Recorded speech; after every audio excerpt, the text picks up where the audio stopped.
Olá pessoal da PV, estamos aqui com mais uma aula do nosso curso de Química. Vamos para a quinta aula. Vamos sair um pouco da introdução à Química e vamos entrar num novo assunto que é análise imediata, ou seja, separação de misturas, né? Então, inicialmente vamos falar da separação de misturas heterogêneas, nessa primeira aula. Numa segunda aula nós vamos falar da separação de misturas homogêneas.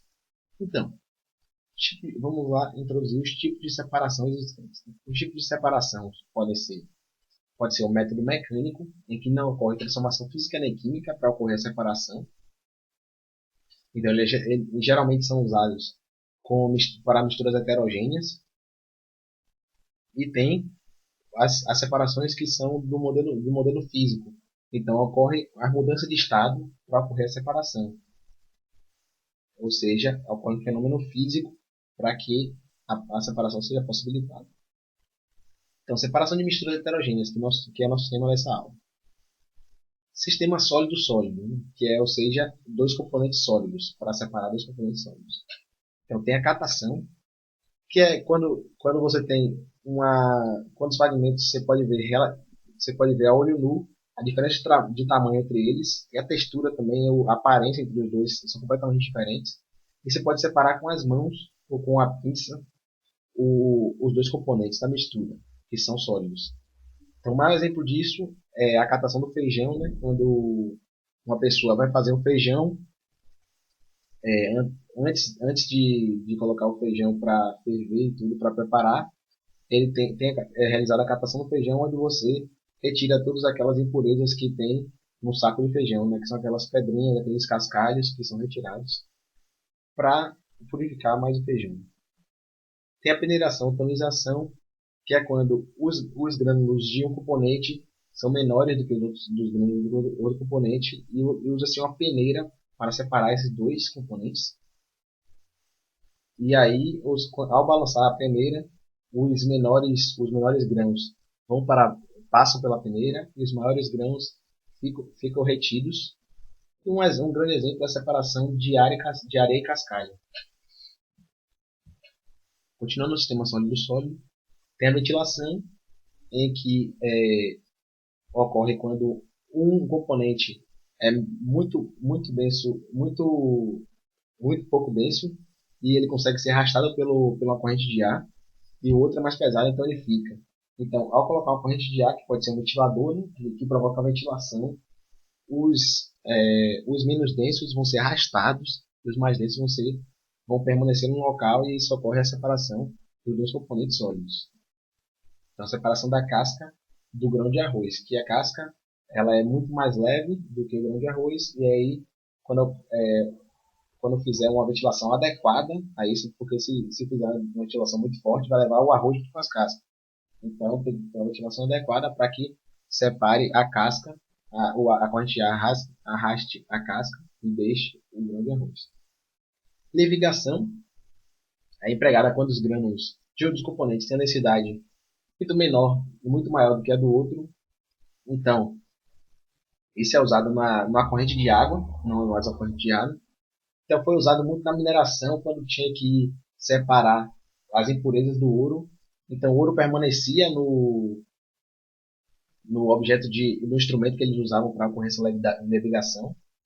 Aí, eles colocavam isso na água, uma mistura de ouro e outros componentes, e a água ela levava os outros componentes e deixava o ouro nesse instrumento. Então, esse foi muito usado durante a mineração. A separação do ouro nas areias auríferas pela corrente de água. Então, a corrente de água ela levava as areias auríferas e deixava a areia e deixava o ouro, né? Tem a separação magnética ou imantação, que é utilizada quando um dos componentes da substância é atraída por um ímã. Um grande exemplo é a separação da mistura de limalha de ferro e enxofre. Aqui temos a imagem que mistura o enxofre e o ferro, a limalha de ferro, e através de um ímã consegue separar as limalhas de ferro que vão ser atraídas pelo ímã e permanecer, claro, uma parte da limalha de ferro, porque lembrando que esse método de separação ele não tem o 100% de eficácia, ou seja, eles não conseguem separar completamente os dois um do outro, mas eles têm uma eficácia alta o suficiente para ser considerado um método de separação. Dissolução fracionada, que é um método em que se usa usa-se um líquido para dissolver um dos sólidos, em seguida aplica-se o processo de separação em líquido sólido, que pode ser filtração, evaporação ou outro. Então, o que é que ocorre? Então, quando essa dissolução fracionada é quando temos dois sólidos em que um é solúvel nesse líquido, que geralmente é a água, e o outro sólido que não é solúvel em água.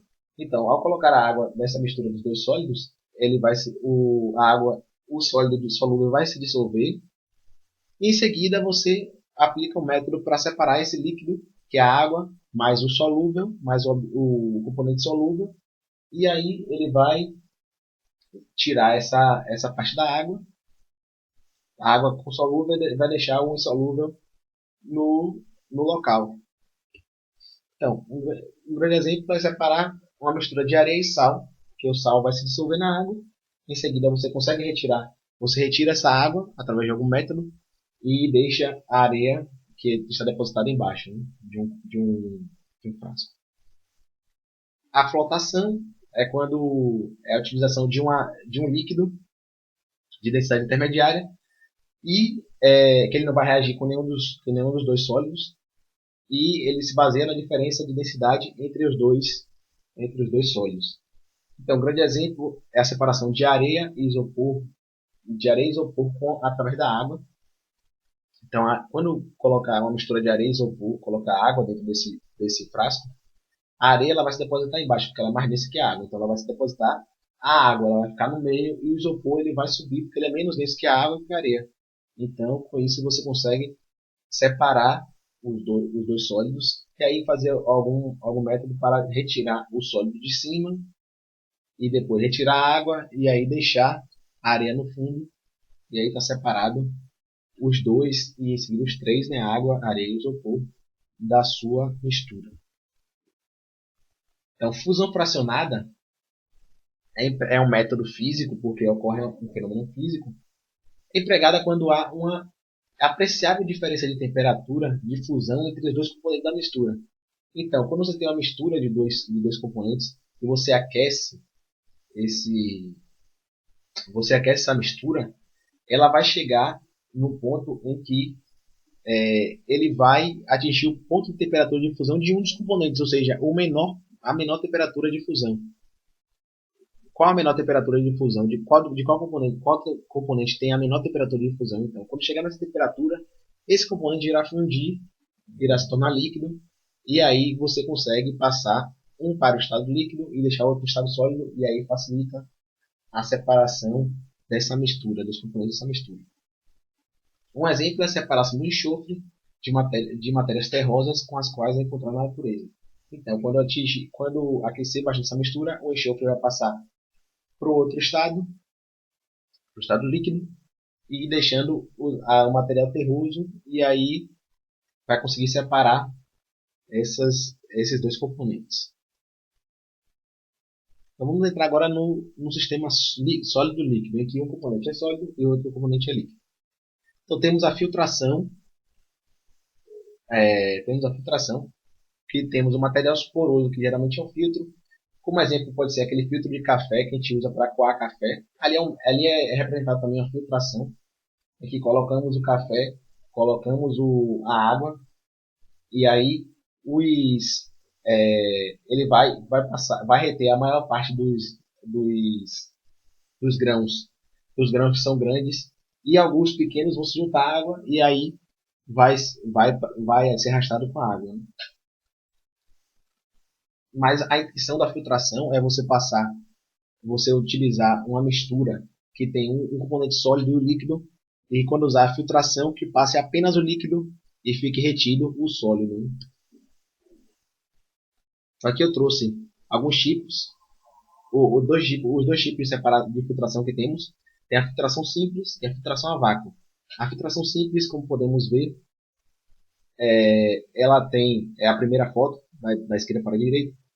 Ela tem esse funil, que ele possui um filtro, e aí é injetado a mistura sólido-líquido, e o líquido vai passar e o sólido vai ficar retido. A filtração a vácuo, ele possui esse outro instrumento e ele é usado no Erlenmeyer com essa saída que é conectada a essa mangueira, e essa mangueira ela vai ser conectada a uma bomba que vai gerar um vácuo. E essa filtração ela tem uma eficiência maior do que a filtração simples, porque ela tem esse mecanismo. Ele tem um papel dentro desse objeto de porcelana, que ele é um filtro, ele é um papel filtro, na verdade. Então, ele também ajuda a filtrar isso, juntamente com essa bomba conectada ao instrumento do laboratório.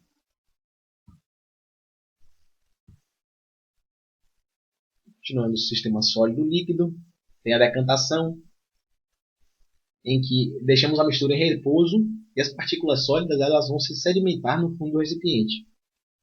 Depois, podemos derramar cuidadosamente o líquido sobrenadante para outro recipiente. Essa é a decantação sólido-líquido simples, que vai quando você espera, coloca em um becker o líquido e o sólido, espera o sólido se depositar no fundo por completo. E aí, em seguida, colocamos um bastão de vidro para apoiar a boca do becker, e aí vai tirar todo o líquido que está na parte de cima e fazer com que separe o líquido do sólido. E aqui temos essa mesma decantação, só que através de sifonação, que é com a utilização do sifão aqui. E podemos ver que aqui temos o sólido depositado no fundo do recipiente, e usamos o sifão, que ele irá puxar a água desse recipiente e jogar para esse recipiente. Sendo assim, vou conseguir transferir todo o líquido desse e, ao fim, deixar apenas o sólido no fundo deste recipiente. Tem a centrifugação, que é uma decantação acelerada. É uma ótima alternativa para empresas e tudo, para fábricas, indústrias, porque a decantação é um processo muito demorado e tem uma eficiência não tão grande, porque as partículas menores do sólido elas ficam dissolvidas ainda no líquido. Então, a centrifugação ela força que esses líquidos rapidamente sejam depositados no fundo e com a maior limpidez do líquido. Aqui trouxe uma foto de um centrifugador, de uma centrífuga, que ele usa a força centrífuga para o material sólido para as paredes do recipiente. E aí ele força através da força centrífuga ele força que sejam jogadas nas paredes do recipiente e também para o fundo do recipiente. Isso aí separa o líquido do sólido bem mais rapidamente do que no processo de decantação. Sistema sólido-gás, nós temos aqui 3 tipos de separação de misturas. A filtração, que o gás atravessa o filtro e o sólido fica retido, que um grande exemplo é o aspirador de pó, né? Que ele suga e aí ele consegue tirar todo aquele pó que está dentro do ar, ou que está imerso no ar, e aí, tanto que às vezes tem que trocar esse filtro, porque esse filtro não está com essa eficiência toda, então ele não consegue tirar esse pó. E as máscaras contra poeira, que tem um filtro que ele vai deixar passar o ar, mas vai reter as partículas sólidas de poeira. Temos a decantação, que é a mistura deixada em repouso onde o sólido se deposita. Um grande exemplo é a sala de aula, que quando era quadro de louça, em que nós usávamos giz. Depois de um tempo que o giz ficava no ar, depois de um tempo as carteiras elas ficavam com o giz que foi do quadro para o ar, e do ar ele se depositou por um tempo, depois de um tempo ele se deposita na carteira, né? E a câmara de poeira, em que ocorre, que é uma câmara que possui vários obstáculos, para que o ar, cada vez que o ar passe nesses obstáculos, as partículas sólidas elas batam nesse obstáculo e se depositem no fundo da câmara. Então, eles botam vários obstáculos para que consiga decantar todas aquelas partículas sólidas que constituem a mistura do gás com o sólido. E o sistema líquido-líquido, que ocorre uma grande método de separação de mistura é a decantação, só que essa decantação é diferente, né? Que utiliza o funil de separação, o funil de Bromo. Então, esse funil que eu trouxe aqui para vocês, ele possui uma haste que depois da decantação, depois de esperar o tempo de decantação da mistura, ele deve ser aberto cuidadosamente e deixar vazar o líquido que é mais denso, que ficou embaixo. Então aqui nós temos aqui nós temos um exemplo em que temos duas fases, um sistema bifásico, e aqui ao abrir a torneira você consegue separar os dois líquidos e deixar o líquido mais denso cair no recipiente e no funil de separação ficar o líquido menos denso. E aqui temos um real funil de separação demonstrado. Aqui temos a torneirinha que não dá para ver direito, mas esse é o método de separação do sistema líquido-líquido. Então, por hoje é só. Na próxima aula estaremos falando da separação de misturas homogêneas, que tem que ocorrem muitos fenômenos físicos, então tem muitos métodos físicos. Então, desculpe por hoje, estou um pouco rouco, mas fiz o que pude aí para passar o assunto melhor para vocês. Muito obrigado e até a próxima.